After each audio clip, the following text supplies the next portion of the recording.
সবাইকে আমার সংগ্রামী শুভেচ্ছা। বিশেষত জুলাই গণঅভ্যুত্থানের পরে এই শুভেচ্ছা দেওয়ার মধ্য দিয়ে আমাদের মধ্যে যে একটা আন্তরিক সম্পর্ক গড়ে ওঠে এবং একই সঙ্গে আমাদের শহীদের স্মৃতি যেমন করে জেগে ওঠে এবং সেই স্মৃতি নিয়ে এবং যারা এখনও পঙ্গু আছেন এবং আমাদের উপর নির্ভর করে আছেন, তাকিয়ে আছেন নতুন বাংলাদেশের জন্য, তাদের সবার কথা স্মরণ করে আমার কথা শুরু করছে।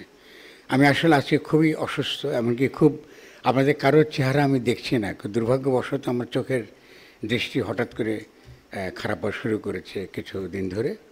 ফলে আমি যদি কাউকে চিনতে না পারি আমাকে ক্ষমা করবেন। আমি বুঝতে পারছি আমার প্রচুর বন্ধুবান্ধব যাদেরকে আমি প্রাণ থেকে ভালোবাসি এবং আমরা ঝগড়া করি, আমরা তর্ক করেছি, কিন্তু আমরা এই নতুন গণঅভ্যুত্থানের পরে আমরা নতুন করে বাংলাদেশ গঠন করবার ক্ষেত্রে সকলকে নিয়ে আমরা আবার শুরু করছি এবং সেখানে আমাদের কোনো প্রকার পুরনো জিনিস টানবার, অযথা পুরনো জিনিস যেটা আমাদেরকে আগামী দিনের গঠনের ক্ষেত্রে বাধা তৈরি করে, এই ধরনের জিনিস যত বেশি পরিহার করতে পারব এবং একই সঙ্গে আমাদের শহীদদের যে অভিপ্রায়টা তারা ব্যক্ত করে গেছেন, সেই অভিপ্রায়টা যেন আমরা আবার নতুন করে আমাদের মধ্যে সঞ্চালিত করতে পারি এবং তার একটা লিখিত রূপ এবং তার একটা সাংস্কৃতিক রূপ, তার একটা সাহিত্যিক রূপ, তার একটা সামাজিক রূপ এবং একই সঙ্গে তার একটা নাগরিক রূপ বা নগর, যেটা আমরা আজকে আলোচনা করতে এসেছি, আমরা যে হাজির করতে পারি এবং তার জন্য যদি সকলে মিলে লড়াই করতে পারি, সেটাই হবে আমাদের একালের বা এখনকার এই মুহূর্তের প্রধান কর্তব্য। তো আমি কথাটা শুরু করে দিয়ে এখানে আমার একটু দুঃখ প্রকাশ করবো, কারণ এই যে আমার অত্যন্ত ঘনিষ্ঠ বন্ধু আজকের নয়, আমরা একসঙ্গে লড়াই করেছি নদী রক্ষার জন্যে বিভিন্ন আগ্রাসন থেকে। ফলে তার ডাকি বা তার উদ্যোগের হয়েছে। আরেকটা আনন্দের বিষয় আমার কাছে বিশেষভাবে, ফারুক এখানে আছেন পিআইবিতে তার দায়িত্বে এবং আমরাও চেষ্টা করব তাকে যথাসাধ্য যেন তার দায়িত্বটা পালন করতে পারেন। আমি এই সত্যিকার অর্থে ছোটো এই মঞ্চটা দেখে আমার ভালো লাগছে, যেটা খুবই কোজি, খুব ছোটো, অনেক কাজ আমরা হয়তো বা করতে পারবো যেটা আমরা এর আগে বহু বছর আমরা করতে পারিনি। তো আমি একটু দুঃখ প্রকাশ করি, আমি নোটটা যেটা ছিল এটা আমি পড়তে পারবো না, কারণ আমার চোখে দেখছি না কিছু। একটা নোট তৈরি ছিল আমার, এটা যখন আমার কথাটা বলেছেন, ফলে আমি কিছুটা একটা কি বলে আমার মনে যা আসে সে কথাগুলো বলবো, কিন্তু বলবো কিছুটা অনেকটা আমার নিজের স্মৃতিকে স্মরণ করে এবং এখনকার যে বিষয়, এই বিষয়কে কেন্দ্র করে। আমার প্রথম স্মৃতি ঢাকা শহরের, এটা ছিল একটা খোলা জায়গা। রাজমণি সিনেমা ওদিকে হয়তো বা যে কী বলে পুলিশদের যে বিল্ডিং, ওটাও মনে পড়ে আমার। আমরা এই জায়গাতে ছিলাম এবং এই জায়গাতে আমরা যখন যারা পুরনো এমএল, আপনাদের ভাষায় নকশাল, ফলে আমাদের অনেকগুলো যুদ্ধ পরিচালিত হয়েছে এখান থেকে, ফলে এর সঙ্গে স্মৃতির সঙ্গে আমরা জড়িত এবং আমি চোখের সামনে দেখলাম যে এই শহরটা বদলে গেছে খুব দ্রুত। এই শহর আমি এখন চিনি না আসলে, কিন্তু যদি আমি ওই আমার তখনকার যে ঢাকাকে আমরা ভেবেছি, শহর ভেবেছি, তার যে কল্পনা আমার স্মৃতির মধ্যে রয়েছে, বা ঢাকাতে ঘুড়ি উড়ানো হচ্ছে। আমরা এখান থেকে যখন বিশ্ববিদ্যালয়ে যেতাম, কেমন ফকিরেপুল দিয়ে মাঠ ছিল, খোলা মাঠ ছিল, আমরা এখান থেকে হেঁটে যেতাম মাঠের মাঝখান দিয়ে, তারপরে ওদিকে আপনার যেরকম আমরা সোহরাওয়ার্দী উদ্যান, ওর মাঝখান থেকে আমরা ঢাকা বিশ্ববিদ্যালয়ে যেতাম। সেখানে ওই পুরনো রেসকোর্সে, যারা তরুণরা দেখেনি, সেই রেসকোর্সের শেষ কলোনিয়াল স্মৃতিগুলো আমাদের মনে আছে, আমার স্মৃতির মধ্যে। তো এই শহর কিন্তু চোখের সামনে বদলে গেছে, কিন্তু বদলে গেছে এমনভাবে নয় যে শহরটা ঠিক যেমনি করে আমরা চেয়েছি বদল হতে, তেমনি করে তার বদল হওয়ার যেই আকাঙ্ক্ষা ছিল আমাদের তেমন হয়নি।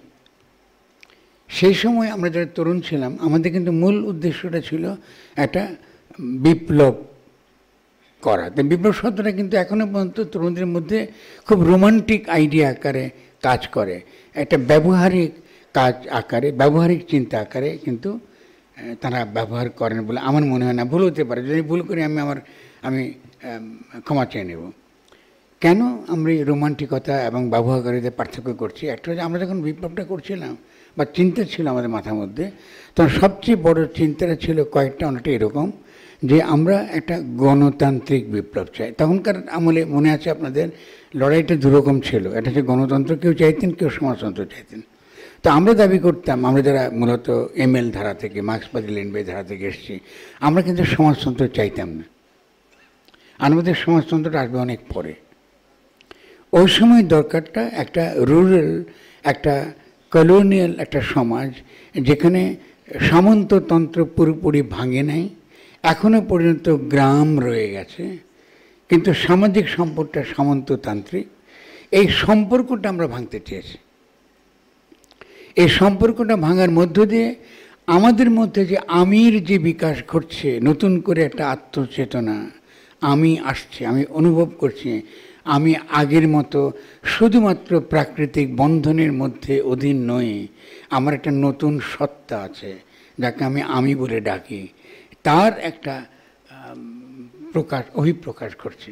ফলে সে আমির একটা অধিষ্ঠান দরকার রাজনৈতিক অর্থে, সাংস্কৃতিক অর্থে। ফলে আমাদের তখনকার যে কাব্য, আমাদের তখনকার যে সংস্কৃতি, সেখানে কিন্তু এই নতুন আমিকে যে মাত্র সমাজের ভেতর থেকে বেরোচ্ছে, তার উদয় ঘটছে, তার যে মহিমা, তার যে স্বাদটা, সেই স্বাদটা নিয়ে আমরা কিন্তু সমাজকে বদলাতে গিয়েছি। এবং সমাজ বদলাবার ক্ষেত্রে আমাদের প্রধান যে লক্ষ্য ছিল, প্রধান লক্ষ্যটা ছিল কিন্তু সম্পর্কের পরিবর্তন, রূপান্তর।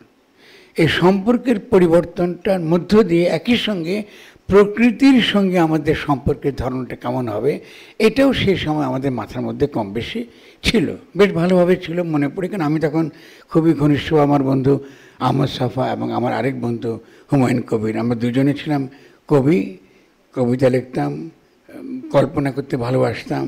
এই বিভিন্ন জায়গায় এই অলিতে গলিতে ঘুরেছি আমরা। ঢাকায় হেন কোনো গলি নেই যেখানে আমরা ঘুরিনি। এর পরবর্তী আমাদের একটু আগের জেনারেশন কাদরি, শামসুর রহমান, আল মাহমুদের যে জগৎ, এর মধ্যে দিয়ে আমরা কিন্তু ঢাকা শহরে বেড়ে উঠেছি। আমাদের 60 দশকের যে ঢাকা শহর, যেটা আমাদেরকে তৈরি করেছে, আমাদের চিন্তা চেতনা, আমাদের সমস্ত কিছু আমাদের কাব্যের মধ্যে, আমাদের সংস্কৃতির মধ্যে গড়ে উঠেছে। এমনকি বিরোধটাও আপনারা কবিতার মধ্যে পাবেন। কেমন? আমি কিন্তু কবিতা আলোচনা করবো না, একটু পরে আসছি আমাদের মূল বিষয়, কিন্তু এটা ইম্পর্টেন্ট বুঝতে পারা। যখন আমার বন্ধু নির্মলগুণ লিখলো তার আগে চাই সমাজতন্ত্র, আপনার কবিতা আকারে পড়লেন, এটা কিন্তু আমাদের এই যে আমির যে বিকাশ ঘটছে, আমিকের তার যে মহিমা, তাকে আস্বাদন করা, তাকে প্রতিষ্ঠিত করা, একটা নতুন ধরনের সম্পর্ক তৈরি করা, এই যে স্বাধীন সত্তা আমির ভিত্তিতে আমি একটা সত্তা, আমি হাজির হবার চেষ্টা করছি, এই আমির ভিত্তিতে আরও সকল আমির মধ্যে নতুন সমাজ তৈরি করবার যে আকাঙ্ক্ষা, যে আকুতি, এটাকেই আমরা রাজনৈতিক পরিভাষা বলি বুর্জোয়া গণতান্ত্রিক বিপ্লব। বুর্জোয়া শব্দটা আমরা এই এখন পরবর্তীকালে যেভাবে নিন্দার্থে ব্যবহার করি, আমাদের সময় কিন্তু আমরা নির্দার্থে ব্যবহার করি নাই কখনোই। কারণ আমরা লেনিনের সোশ্যাল ডেমোক্রেসি 2 রণকৌশল খুব মনোযোগের সঙ্গে পড়েছি এবং বলশেভিক বিপ্লবটা সব মনোযোগের সঙ্গে অনুসরণ করেছে, মাও জেদুংয়ের বিপ্লবটা সব মনোযোগের সঙ্গে অনুসরণ করেছে। ফলে এই যে চেতনার যে রূপান্তরটা ঘটছে, এই চেতনার রূপান্তরকে কী করে সামাজিক এবং রাজনৈতিক রূপ দিতে হয়, এটা আমাদের জেনারেশনের মধ্যে কম বেশি প্রবল ছিল। আমরা সব ব্যর্থ হয়েছি হতে পারে, কিন্তু আমরা কেন পারিনি? কারণ আমাদের এই বুর্জোয়া ডেমোক্রেটিক অ্যাসপিরেশনটাকে নস্যাৎ হয়েছে যখন আমরা স্লোগান দেওয়া শুরু করলাম, তার আগে চাই সমাজতন্ত্র। আমির বিকাশটা হয়নি, আমি পুরোপুরি তার মর্যাদাটা বুঝতে পারিনি, তার শক্তিকে সে পুরোপুরি উপলব্ধি করেনি, আস্বাদন করেনি। আমি তখনও কিন্তু সামষ্টিক আমি হয়ে ওঠেনি, মানে তখনও কিন্তু আমরা একটা গণতান্ত্রিক বোধটা গড়ে ওঠেনি, মানে আমি তখনও পর্যন্ত সামষ্টিক রাজনৈতিক আমি হয়ে ওঠেনি, যাতে সকল আমির যে মহিমা, সে মহিমার ভিত্তিতে যে গঠনতন্ত্র, যেটাকে আপনারা সংবিধান বলেন, যে গঠনতন্ত্র প্রণয়ন করবার কথা এবং তার ভিত্তিতে যে ধরনের অর্থনৈতিক বিকাশটা হবার কথা, সেটা আমাদের সমাজে তখনও পর্যন্ত এই উপলব্ধিটুকু আসেনি। ফলে আমরা ক্ষুদ্র স্ফুরণের মতো, স্ফুলিঙ্গের মতো আমরা যারা জেগে উঠেছিলাম সে সময়, আমাদের খুব দ্রুতই পরাস্ত হতে হয়েছে, আমরা পরাজিত হয়েছি। কারণ তার আগে স্লোগান দেওয়া শুরু হলো, তার আগে চাই সমাজতন্ত্র। কিন্তু এই সমাজতন্ত্র আমরা মুসলিনের মুখে শুনেছি, এই সমাজতন্ত্র আমরা হিটলারের মুখে শুনেছি। ফলে আমরা অনেকেই মনে করেছি সমাজতন্ত্র বুঝি প্রগতিশীল দাবি। কিন্তু তখন আমরা ক্ষুদ্র কিছু মানুষ, আমার বন্ধুরা যারা অনেকে জীবন দিয়েছে 71-এর যুদ্ধে, আমরা বুঝেছিলাম যে না, আগে আমাদের তার আগে সমাজতন্ত্রের দরকার নেই, তার আগে দরকার কী করে আমরা একটা সামষ্টিক সত্তা তৈরি করতে পারি স্বাধীন সত্তার ভিত্তিতে। আমরা সকলেই স্বাধীন, কিন্তু সকলে মিলে কী করে আমরা একটা গণতান্ত্রিক সামষ্টিক চেতনা গড়ে তুলতে পারি, এটা সবার আগে। তো ফলে খেয়াল করুন, এর পরবর্তী ইতিহাসটা আমার আর বলার দরকার নেই। পরবর্তী আমরা যা দেখেছি, সে বাঙালি জাতিবাদ বলুন কি ধর্মনিরপেক্ষতা বলুন, এসবই কিন্তু ছিল ফ্যাসিস্ট মতাদর্শ। আমরা এটাকে উদযাপন করেছি, এর পক্ষে থেকেছি অনেকে বুঝে কিংবা না বুঝে। আমরা ফিলোসফিক্যালি তার ক্রিটিক করিনি, তার পলিটিক্যাল ক্রিটিক করিনি, কিন্তু তার দিকে আমরা চলে গেছি। এবং আমরা দীর্ঘ, আজকে 72 সাল থেকে এখন দীর্ঘ একটা সময়, খেয়াল করেন এই 2024 সাল পর্যন্ত আমরা একটা ফ্যাসিস্ট কালপর্ব অতিক্রম করেছি। তার জন্য আমরা সকলে কিন্তু কম বেশি দায়ী। শুধু একমাত্র আওয়ামী লীগ দায়ী তা কিন্তু ঠিক নয়। কারণ যতক্ষণ পর্যন্ত আমরা আমাদের চিন্তা চেতনার কাছে ফিরে না আসি এবং বুঝতে চেষ্টা না করি যে আমাদের এখনকার কর্তব্যটা কী, তখন কিন্তু আমরা বাবারও কিন্তু এই ভুলটা করবো। ঠিক তেমনি এবার এসে খেয়াল করেন, আমাদের যে কর্তব্যটা ছিল, এতটা বছর আমরা অবহেলা করেছি, আমাদের কর্তব্য ছিল যেটা আমরা করতে পারিনি সেটাই আগে শেষ করা। ইতিমধ্যে কী কী ঘটনা ঘটেছে, একটা ফিউডাল সমাজের মধ্যে একটা ইন্ডাস্ট্রিয়াল সিটিগুলো গড়ে উঠেছে, একটা সেন্ট্রালাইজ ঢাকা শহর গড়ে উঠেছে। এই শহরকে আমি এখন আর চিনি না। এই শহর একান্তই যদি আমি তাকাই, এই শহরটাকে আমার মনে হয়, আমি যখন নিউ ইয়র্কে ছিলাম, হার্লেমের যেরকম একটা গলি, এই শহর তেমনি একটা হার্লেমের কালোদের, যারা গরিব, যারা প্রান্তিক, তাদেরকে শোষণ করবার জন্য যেভাবে একটা গেট্টোতে এদেরকে আটকে রাখা হয় এবং সেখান থেকে যেভাবে বিভিন্নভাবে সার্ভেলেন্সের দ্বারা, পুলিশের দ্বারা, আইনের দ্বারা, বিভিন্ন রকম ইন্ডাস্ট্রিয়াল পলিসির দ্বারা যেভাবে শোষণ করা হয়, ঠিক তেমনি ঢাকা শহর একটা সিটি, এর কিন্তু একটা মাত্রই উদ্দেশ্য, সেটা হচ্ছে আন্তর্জাতিক পুঁজির স্বার্থকে রক্ষা করা। আপনাকে নিউ ইয়র্কে সমৃদ্ধ করছেন, আপনার ব্রাসেলকে সমৃদ্ধ করছেন, আপনার বিভিন্ন বড় বড় শহরকে সমৃদ্ধ করছেন কীভাবে করছেন আপনার যে শক্তি, আপনার যে প্রাণ প্রকৃতি, বাংলার যে শস্য শ্যামলিমা নিয়ে আপনারা বড় বড় গান করেন, আমরা যে বিশাল বিশাল গান করি, রবীন্দ্রনাথের গান করি, ডিএল রায়ের গান করি, নজরুলের গান করি, তাকে বিনাশ করে, তাকে ধ্বংস করে আপনার যে সম্ভাবনা, আপনার যে ইকোলজিক্যাল পসিবিলিটি, আপনার যে অন্যান্য যে বায়োডাইভার্সিটি, প্রাণ বৈচিত্র্য বলুন, প্রাণের যে স্পন্দন বলুন, প্রাণের যে স্ফূর্তি বলুন, তার ভিত্তিতে নতুন রকম নগরায়নের যে চিন্তা, সেই নগরায়নের চিন্তা কিন্তু আপনি হারিয়ে ফেলেছেন। এই নগরায়নের চিন্তা হারিয়ে ফেলেছি আমরা। কেন হারিয়ে ফেলেছি? যেহেতু আমরা আমাদের রাজনীতির ইতিহাসটা পাঠ করতে শিখিনি। রাজনীতির ইতিহাসের সঙ্গে আমাদের নগরায়নের ইতিহাসটা, নগর নির্মাণের ইতিহাসটা কিন্তু জড়িত।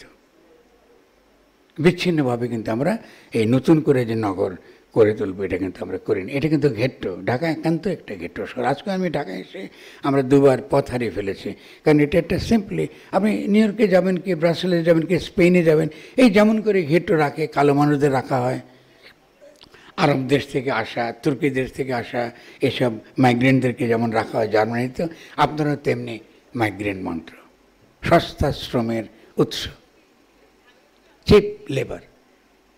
আপনারা যারা কী বলে ইঞ্জিনিয়ারিং পড়েছেন কি বড় বড় ডিগ্রি পড়েছেন, আপনারা কিন্তু চিপ লেবার, সস্তায় আপনাদের শ্রম তৈরি করা হয় এবং সস্তা শ্রম আন্তর্জাতিক বাজারে পুঁজির কাছে বেচা বিক্রির জন্য আপনাদেরকে তৈরি করা হয়। আপনাদের বিশ্ববিদ্যালয়গুলো কিন্তু সস্তা শ্রম তৈরির কারখানা মাত্র। আপনাদের কোনো রাজনৈতিক রাষ্ট্র নাই, আপনাদের সত্যিকারের আপনাদের শহর বলে কিছু নেই। ফলে যদি আজকে এটা আপনাদের শহর না, এটাকে ভাঙতে হবে। তা আজকে গণ অভ্যুত্থানের পরে যদি আমাদের কোনো প্রতিশ্রুতি নতুন করে নিতে হয়, একটা সংকল্প নিতে হয়, তাহলে প্রথম সংকল্প হবে ঢাকা শহর ভাঙতে হবে। ঢাকা শহর ভাঙতে হবে কারণ এক নাম্বার, এটা ইকোলজিক্যালি এবং এনভায়রনমেন্টালি, আমি ইংরেজি বললে কিন্তু মনে হয় যে বিরাট কঠিন কঠিন শব্দ বলছি, তা নয়। প্রকৃতির সঙ্গে যে সম্পর্কের ভিত্তিতে, সম্বন্ধের ভিত্তিতে আমার যে আবাসটা তৈরি করার যে নিয়ম, এটা আমি করি নাই। আমি বাইরের চিন্তা নিয়েই আমরা এই শহর গড়ে তুলেছি। এই দেখেন, এই হলটার দিকে তাকিয়ে দেখেন, এটা একটা গুদাম ঘর। আজকে যদি এই আলোচনাটাই বাইরে অসম্ভব সুন্দর পরিবেশ, শীত এসে গেছে, শীতের আমেজ, এয়ার কন্ডিশন দরকার নেই, টোটালি আনসাস্টেনেবল, ঠিক আছে, ফসিল ফুয়েল বেস শহর বানিয়েছে। বাইরে একটা সুন্দর বাগানের মধ্যে, একটু ভাবুন, কল্পনা করুন, একটা সুন্দর একটা বাগানের মধ্যে বসে অদ্ভুত সুন্দর পরিবেশে সূর্য ডুবছে, এই পরিবেশে আমরাই মিটিংটা করছি। বুঝতে পেরেছি? আমরা কল্পনা করার ক্ষমতা পর্যন্ত হারিয়ে ফেলেছি। ফলে আমাদের যারা ইঞ্জিনিয়ার যারা আছেন, যারা আর্কিটেক্ট, তারা ভাবতেছেন এটা বোধহয় খুব ভালো একটা আর্কিটেকচার। যদি আমি এসে একটু আসিফকে ফারুককে বললাম যে বেশ ভালোই তো একটা হল আছে, আপনাকে বেশ মোডিং করে, হ্যাঁ ঠিকই, কিন্তু এটা কিন্তু আইডিয়াল না। এই যে সিম্পলি আমরা এখানকার আর্কিটেকচার যদি দেখি, এখান থেকে আমাদের কিন্তু আগাগোড়া ক্রিটিকটা করলে আমরা বুঝবো যে আজকে এই যে নতুন যে শহরের পরিকল্পনা, যেটা আমরা জাস্ট সিটি বলি, শব্দটা কিন্তু বাইরের তৈরি করা, এই আমরা আলোচনা করেছি, কিন্তু স্টিল যেন আমরা মনে করি ঠিক আছে এই পাশ্চাত্যের এই ক্যাটাগরি দিয়ে আলোচনা হোক, শুরু। তারা এটাকে বলেন জাস্ট ট্রানজিশন, মানে শহর ভাঙতে হবে, কিন্তু এমনভাবে ভাঙতে হবে যে যারা এতে এই ভাঙার মধ্যে, এই ভাঙার যে প্রক্রিয়া, সেই ভাঙার প্রক্রিয়ার মধ্যে যেন তারা ক্ষতিগ্রস্ত না হয়, তাদের প্রতি সুবিচার করে আমরা যেন শহরকে ভাঙতে পারি এবং নতুন করে করতে পারি।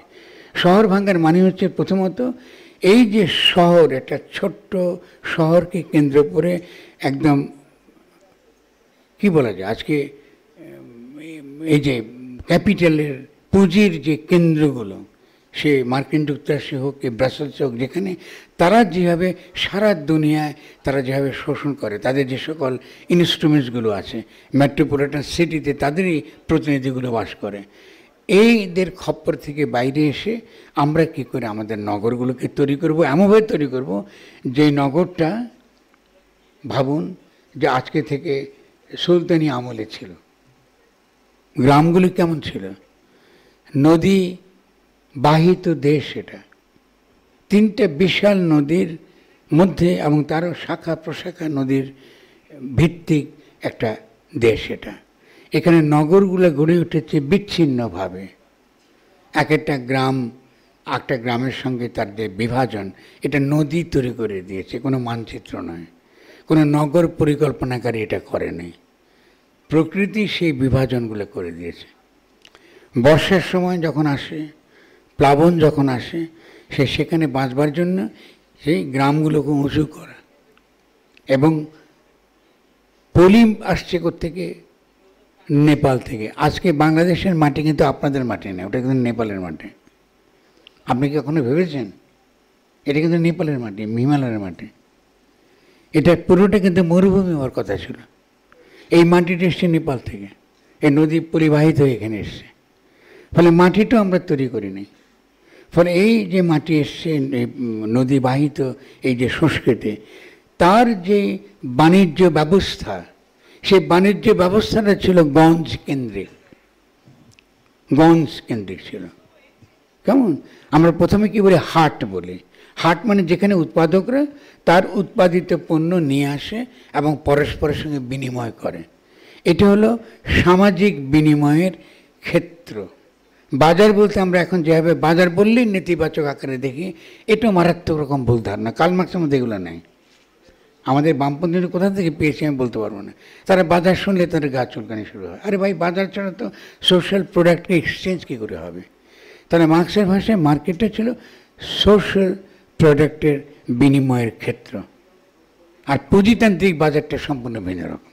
তার বাজার তিন রকম। আমাদের এখানে প্রথম বাজার গড়ে উঠেছে, এটাকে আমরা বলি হাট। হাটের পরে এরপরে হচ্ছে গঞ্জটা হলো ব্যবসায়ীদের বাজার, যে বড় বড় সদাগরি কি নৌকা আসছে, কৃষকদের যে উৎপাদিত পণ্য, পাট নিচ্ছে, বিভিন্ন রকম উৎপাদিত পণ্য, কি মরিচ কি এসব নিচ্ছে, নিয়ে সে আবার শহরে যাচ্ছে। এই নিয়ে আমাদের আরেকটা শহর থেকে শহরের আমাদের কি বিনিময় হচ্ছে। এই হচ্ছে আমাদের কিন্তু নদীমাতৃক অর্থনৈতিক ব্যবস্থা এবং নদীমাতৃক যে সকল সম্পর্ক আমরা গড়ে তুলেছি। আমাদের যে স্বাভাবিক যে প্রবণতা, প্রকৃতি যে তার যে চরিত্র, সে চরিত্রের সঙ্গে মিল রেখে আমাদের গ্রামগুলো গড়ে উঠেছে, সে চরিত্রের সঙ্গে মিল রেখে আমাদের বাজার ব্যবস্থা গড়ে উঠেছে, সে চরিত্রের সঙ্গে মিল করে আমাদের এমনকি প্রশাসনিক ব্যবস্থা গড়ে উঠেছে।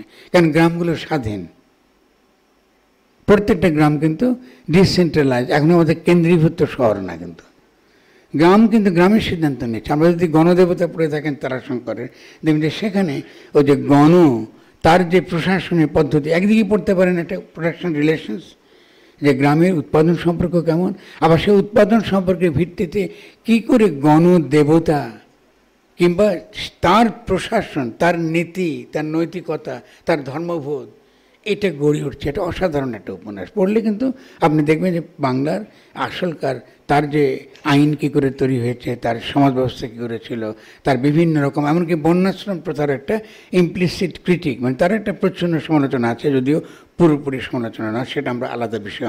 কিন্তু আমরা ওখানে গণদেবতা পড়লে আমরা খুবই গুরুত্বপূর্ণ একটা সমাজতাত্ত্বিক একটা পাঠ আমরা কিন্তু করতে পারি। তাহলে এই হলো আমাদের সমাজ।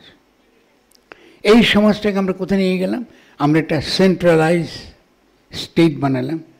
শুধু সেন্ট্রালাইজ স্টেট বানাইনি, আমরা এমন একটা সংবিধান বানালাম যেখানে ক্ষমতা একজন ব্যক্তির হাতে, এবং এমনই একটা রাষ্ট্র তৈরি করলাম যেখানে সমস্ত সিদ্ধান্ত অল্প কিছু চোর, মাফিয়া, লুটেরা শ্রেণী গ্রহণ করে, শুধুমাত্র বাংলাদেশকে লুট করবার জন্য, আর কিছু না। একটা মাত্র উদ্দেশ্য, কী করে তারা লুট করবে। শহরটা হয়েছে লুটেরাদের শহর, এটা তারা ব্যবহার করে শুধুমাত্র লুট করার জন্য। পুরো দেশের যে অর্থনৈতিক উন্নয়নের জন্য যে চিন্তা আমাদের দরকার, তার জন্য যে একটা ব্যাপক আলাপ আলোচনা দরকার, জনগণকে অংশগ্রহণ করা দরকার। প্রত্যেকটা জেলা যে মূলত আলাদা, এমনকি জেলাগুলো পর্যন্ত কলোনিয়াল। জেলাগুলো যেটা গঠিত হয়েছে, এই জেলাগুলো গঠন করেছে কিন্তু ইংরেজ তার ঔপনিবেশিক শাসনের জন্য, খাজনা আদায়ের জন্য। যেখানে বেশি খাজনা তত তাড়াতাড়ি তুলতে পারে, তেমনি করে সেই জেলাগুলোকে তেমনি করে সে সাজিয়েছে। কিন্তু আমাদের গ্রাম তো এরকম ছিল না। আমাদের গ্রামগুলো ছিল নদীর সঙ্গে, প্রকৃতির সঙ্গে মিলিয়ে, সেখান থেকে কী করে আমার পণ্যটা, উৎপাদনটা আমি বাড়াবো, সেই পণ্যটা, সেটা ডিসেন্ট্রালাইজ। সেখানেও শাসন ব্যবস্থা সম্পূর্ণ বিকেন্দ্রীকৃত। গ্রাম তার নিজের স্বাধীনভাবে সে চলে।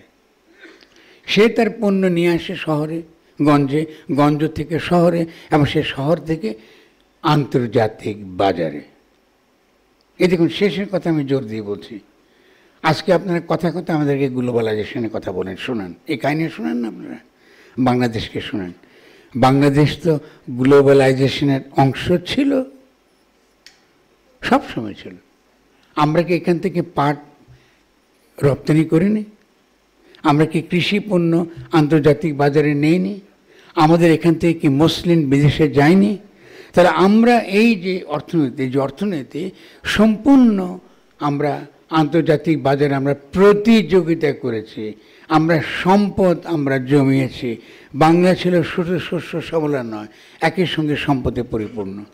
তাহলে এই পুরো ব্যবস্থাটা, পুরো সম্পর্কটা ডিসম্যান্টল, ভেঙে ফেলা হয়েছে কলোনিয়াল আমলে, এবং কলোনিয়াল আমলে এই নতুন ঔপনিবেশিক প্রশাসন ব্যবস্থাটা চালু হয়েছে। কলোনিয়াল আমলে এইসব জেলাগুলো কিন্তু ভাগ হয়েছে। তাহলে যদি নতুন শহরের কথা আমরা চিন্তা করতে চাই, নগরায়ন, তাহলে আমাদের অবশ্যই একটা ঔপনিবেশিক আমলের চিন্তা থেকে বেরিয়ে আসতে হবে। আমরা তার ঔপনিবেশিক শাসন আর চাইছি না। তাহলে যদি আগে ঔপনিবেশিক শাসনের কেন্দ্রস্থল হতো যদি বিলাত বা ইংল্যান্ড, তাহলে তো ঢাকা শহরকে তো আমরা আরেকটা বিলাত বানাতে পারবো না। পারবো কি বলুন? এটা তো আরেকটা বিলাত হতে পারবে না। তাহলে প্রত্যেকটা জেলা বলুন কিংবা প্রত্যেকটা গ্রাম বলুন, এরকম স্বয়ংসম্পূর্ণ হতে হবে। আর গ্রামগুলো যে স্বয়ংসম্পূর্ণ হতে পারে তার তো প্রমাণ আমরা দেখেছি। কেন আমরা দুই হাতে দুই পায়ে হাঁটতে শিখেছিলাম। আমাদের দুই পায়ে হাঁটটা কী করে শিখেছি? আমরা একদিকে কি করছি? কৃষি উৎপাদন করছি, কেন আমরা কৃষি প্রধান সমাজ। আরেক পায়ে আমরা হাঁটছি, আমাদের ছিল তাঁত। ইতিহাস ভুলে যাবেন না। এই তাঁত সারা বিশ্বে যেত, এই তাঁতের কাপড় সারা বিশ্বে, শুধু তাঁত না, যেহেতু আমি কৃষি নিয়ে কাজ করি, এমনকি তাঁতের যে বিশেষ জাত ছিল, যেটা আপনার এই যে কাপাসিয়া থানা বলুন, এটা তো কার্পাস থেকে এসছে। এই পুরো ধামরা থেকে আরম্ভ করে এই কর্ণফুলি পুরো এলাকাটা ছিল একটা মসলিনের যে এলাকা যেখানে তাঁত হতো, সেখান থেকে আমরা বিভিন্ন রকম আমরা তুলা উৎপাদন করতাম, অত্যন্ত মসৃণ কাপড় তৈরি করে সেটা বিদেশে যেত। আপনারা স্মৃতি ভুলে যাচ্ছেন কেন? আপনাদের নতুন নগরায়ণ করতে চান, আপনাদের পুরনো স্মৃতিতে ফিরে যেতে হবে। তার মানে এই নয় যে আমরা পুরনো বাংলাদেশ ফিরে আনতে পারবো না, কিন্তু আমরা নতুন বাংলাদেশ শুরু করবার যে জন্য যে কল্পনাটুকু দরকার, আমরা কি হারিয়েছি আর কি সম্ভব, এটা যদি আমরা বুঝতে চাই তাহলে পুরনো স্মৃতি যেমন করে বারবার আমাদের ফিরে যাওয়া দরকার, তেমনি একই সঙ্গে নতুন কি কি সম্ভব এই বর্তমান নিউ লিবারেল ইকোনমিক অর্ডার, মানে বিশ্বব্যাপী যে নতুন বাজার ব্যবস্থা, যেটার মধ্যে অল্প কয়েকটা কোম্পানি, এলন মার্কস কি জুকারবার্গ কি বিল গেটস, যারা আমাদেরকে নিয়ন্ত্রণ করে, এদের বাইরে আমরা আমাদের একটা অর্থনীতি এবং একই সেই অর্থনীতির ভিত্তিতে আমাদের যে বিশেষ নগরায়ন, এটা আমরা কী করে করব। তাহলে আমি প্রথম আপনাদের কাছে একটা প্রস্তাবটা রাখবো, এজাজকে বলবো এটা ভাবতে। আমরা ভাবছি, আমাদের নিঃসন্দেহে আমরা বিভিন্নভাবে ভাবছি, সেটা হলো এই যে এই একটা অ্যান্টি কলোনিয়াল, আমাদের যে কলোনিয়াল হ্যাংওভার আমাদের মধ্যে রয়েছে, এই কলোনিয়াল হ্যাংওভার থেকে আমরা কাটিয়ে উঠি এবং আমাদের যে প্রাকৃতিক যে স্বাভাবিক যে শক্তি, তিনটে নদীর যে মোহনা, তিনটে নদীকে কেন্দ্র করে যে বদ্বীপটা গড়ে উঠেছে, একে নতুন করে কল্পনা করি। আমাদের একটা প্ল্যান আছে, বলা হয় ডেল্টা প্ল্যান বা আরও কী কী প্ল্যানের নাম বলে, এগুলো কাজ হবে না, এগুলো ফেলে দিতে হবে, আমাদেরকে নতুন করে ভাবতে হবে। এই গণ অভ্যুত্থান জুলাইয়ের আমাদেরকে নতুন করে ভাববার প্রেরণা দিতে হবে, শক্তি দিতে হবে। তাহলে এটি হলো প্রথম ব্যাপার। আমরা একটা নতুন নগরায়নের শুরুটা হতে হবে, এক নম্বর শহর ঢাকাকে ডিসম্যান্টেল, ভেঙে ফেলতে হবে। দয়া করে আমি ঠিক যে ভাষায় বলছি সে ভাষায় কথা বলতে হবে আপনাদের, এটা ভাঙতেই হবে। এটা একটা বসবাসের যোগ্য শহর না, যদি শুধু ঢাকা শহরের কথা বলি। আমি চিটাগাং থেকে ঘুরে এসেছি, যেটা পাহাড় ছিল এক সময়, অসাধারণ, মাতামুহুরি থেকে আরম্ভ করে কর্ণফুলি থেকে, এটা অসাধারণ একটা যে জায়গা, এই শহরকে নষ্ট করে ফেলা হয়েছে। ওখানে থাকা যায় না, ওটা অপরার যোগ্য নয়, এগুলো ভেঙে ফেলতে হবে আমাদের। ফলে গণ অভ্যুত্থানে মানে কিন্তু নতুন করে নিজেদেরকে নির্মাণ করা। এটা যে শুধু নতুন গঠনতন্ত্র প্রণয়ন তা নয় কিন্তু, যেটা আমি বলি বারবার, আপনার সংবিধান সংবিধান সংবিধান করেন, এটা দিয়ে করবেনটা কি? আইন বানাবেন? আইন দিতে হবে না, আপনাকে নতুন করে নিজেকে গঠন করবার চিন্তা করতে হবে। তার মানে এটা কি? কলোনিয়াল যেসব হ্যাংওভার আপনার গঠনতন্ত্রে রয়ে গেছে, বলে না উকিলরা, কি বলে যে কনস্টিটিউশনাল কন্টিনিউটি। আপনারা সঙ্গে সঙ্গে হ্যাঁ ঠিকই তো আমাদের সাংবিধানিক ধারাবাহিকতা লাগবে। সাংবিধানিক ধারাবাহিকতা মানে এই শহরটা যেমন আছে তেমন টিকিয়ে রাখা। সাংবিধানিক ধারাবাহিকতার মানে হলো কলোনিয়াল আমলের যেসব আইনগুলো আছে, পেনাল কোড থেকে আরম্ভ করে যত রকম কলোনিয়াল যত অত্যাচারের নির্যাতনের আইন আছে, তার ধারাবাহিকতা রক্ষা করা। আপনারা কিন্তু ঘাড় নাড়ছেন, মানে গোলামের বাচ্চা গোলাম, অদ্ভুত ব্যাপার। ও যে গোলাম, এই আইন দ্বারা তাকে গোলাম রাখা, সে নিজে কিন্তু বোঝে না। আচ্ছা, এই উকিলগুলো বলতেছে, আপনাদের কোনো হুঁশ নেই কী বলতেছে তারা বলতেছে ইংরেজ শাসন চলতে হবে। আপনি কনস্টিটিউশনাল কন্টিনিউ কথার মানে হলো ইংরেজের শাসনে চলতে হবে, এটা কি আপনারা চান? এবং এটার নামে, সংবিধানের নামে দেখুন ঢুকে ফেললে পুরো গণ অভ্যুত্থানের সংবিধানের ভেতরে। ঢাকা শহরে যারা তথাকথিত বুদ্ধিজীবী, চিন্তা করতে সক্ষম, তাদের কোনো খবর নেই যে এটা কিন্তু তাদেরকে কিন্তু দমন করার জন্য, তাদের কিন্তু গোলামের বাচ্চা রাখার জন্য কিন্তু কথাগুলো বলা হয়। তাহলে আমরা যদি নগরায়নের কথা ভাবি, আমাদের কিন্তু গঠনতন্ত্রের কথা ভাবতে হবে, যে আমাদের গঠনতন্ত্রের মধ্যে এমন কিছু থাকতে হবে যেটা আমরা কি করে আমাদের যে নগরায়ন পরিকল্পনা, সেই নগরায়ন পরিকল্পনার দাবিগুলো তার মধ্যে থাকতে হবে। কীরকম দাবি থাকতে পারে?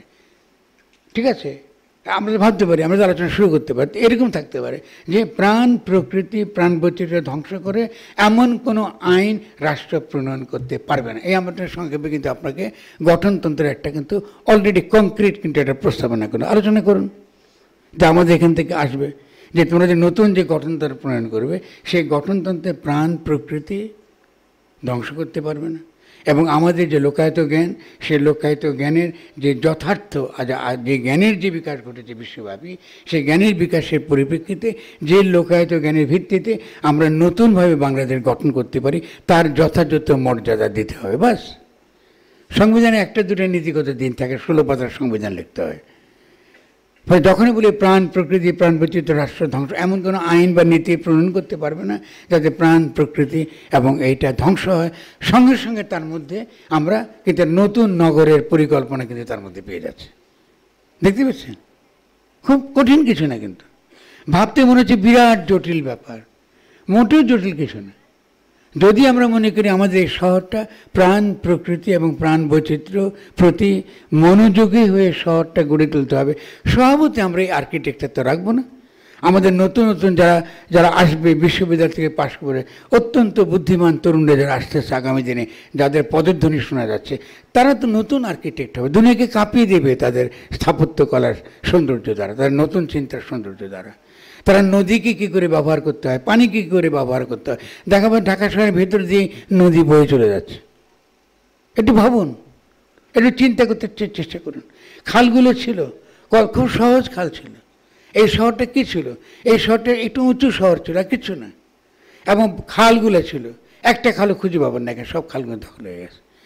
বর্ষা এসছে, বর্ষার পানি দিয়ে এখান থেকে পানি গিয়ে চলে যেত। হঠাৎ করে 1988 সালে বন্যা এলো, আর বন্যাটা কোথায় ঢুকলো? গুলশানে ঢুকলো গিয়ে। এখন গুলশানবাসীদের মনে হলো পানিটা তার জন্য সমস্যা, ও তখন পানি আটকানো শুরু করলো। তখন এই বন্যা বাঁধ প্রকল্প, বন্যা বন্ধ করবেন, শহরকে রক্ষা করতে হবে, শহর রক্ষা বাঁধ, এসব ফালতু চিন্তাগুলা এসে গেলো আমাদের মধ্যে। কেন? পানি তো যেতে হবে, পানিকে তো আমরা চলে যাবার জন্য জায়গা দিতে হবে, আপনাকে ও তো সমুদ্রে যাবে। তাহলে দেখা যায় এই যে যাদের পানি সম্পর্কে ধারণাও নাই, পানি তো একটা, এটাও কিন্তু নগরায়নের অত্যন্ত গুরুত্বপূর্ণ একটা কনসেপ্ট। ইঞ্জিনিয়ারিং কনসেপ্ট দিয়ে তো আর আমি নগরায়ন করতে পারবো না। ভাসানী যেমন করে পানির সম্পর্কে বলেছেন যে পানি তো, ইঞ্জিনিয়ারে তো পানি কি বোঝে না। কেন বুঝে না?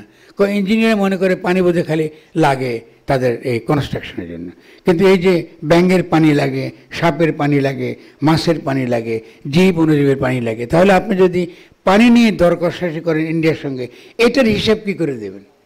লাগে তো পানি, পানি তো এটা আমার, পানি থেকে সমস্ত জীবনের উৎস এটা গড়ে ওঠে। তাহলে এই পানির তো একটা পরিকল্পনা, নগরায়ণ পরিকল্পনা মানে একই সঙ্গে পানির পরিকল্পনা।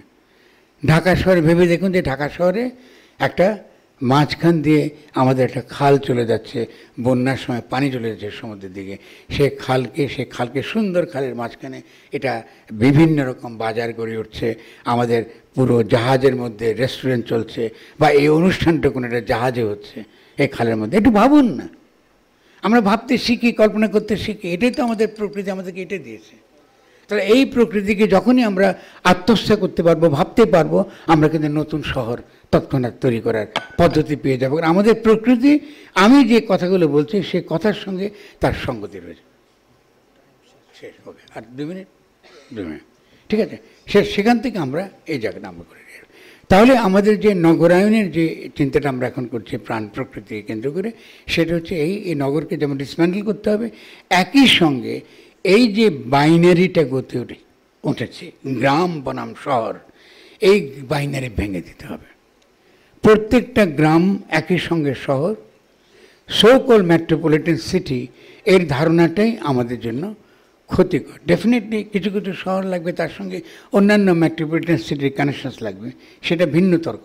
কিন্তু শহর আকারে এই যে বিল্ডিং টিল্ডিং কেন্দ্রিক এই শহর আকারে যেটা আমরা গড়ে তুলেছি, এই শহরটা অবশ্যই আমাদের যে মূল যে আমাদের প্রাণ বলি কি প্রকৃতি বলি, আমাদের এই সমস্ত আমাদের দীর্ঘ যে ইতিহাস, আমরা মুখে বলি শস্য শ্যামলা বাংলা, কিন্তু বানায় এরকম একটা একটা ঘেঁট্ট, এরকম একটা বস্তি, শহর নামক বস্তি তৈরি করি।